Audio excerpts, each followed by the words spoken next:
మాధురి గారు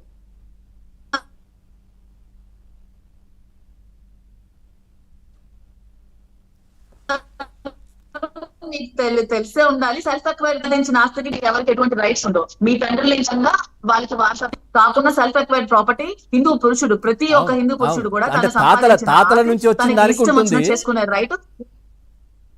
తాతల నుంచి వచ్చినటువంటి దానికి ఉంటుంది. అంటే తండ్రి సంపాదించిన యా దానికి మామూలుగా అయితే ఎవరైనా అంటే కావాలంటే పెట్టించుకుంటారు అట్లా, ఎట్లాంటి ఫ్యూచర్లో ఇబ్బందులు రాకుండా ఉండడం కోసం. అస్సలు లేదండి, అస్సలు లేదు. మీరు కావాలంటే లా పరంగా వెళ్ళండి.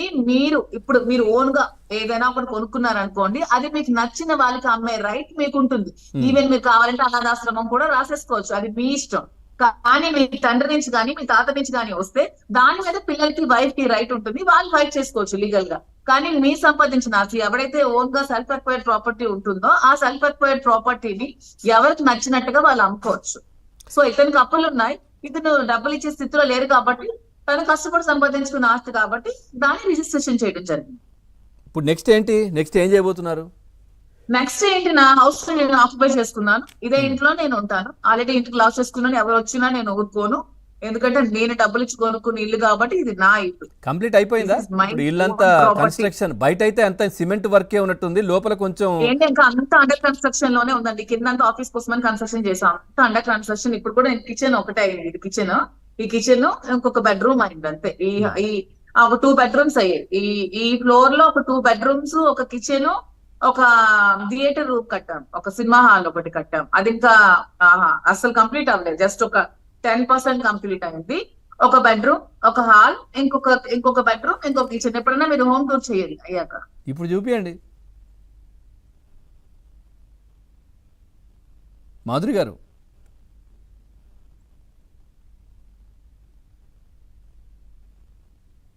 పవన్ గారు వినిపిస్తుందా? వినబడుతోంది. అది మీ దగ్గర సిగ్నల్ పర్ఫెక్ట్ గా లేనట్టుంది, కొంచెం ఇబ్బంది ఉంది. అదే కొంచెం సిగ్నల్ ఇక్కడ వీక్ గా ఉంది. మరి సీన్ గారికి చెప్పొచ్చు కదా ఒక టవర్ వేయమని. శ్రీని గారికి ఎందుకు చెప్పాలండి, నేనే వేసుకుంటాను. టవర్ వేపిస్తారా? టవర్ వేయించుకుంటాం. కాదు, ఎప్పుడు మీ ఆయనతో గృహప్రవేశం? గృహప్రవేశం ఎప్పుడో మేము డబ్బులు ఇచ్చి కనుక్కున్నప్పుడే గృహప్రవేశం అయిపోయిందండి. ఇదిగోండి కిచెన్, ఇదంతా కిచెన్ రూమ్.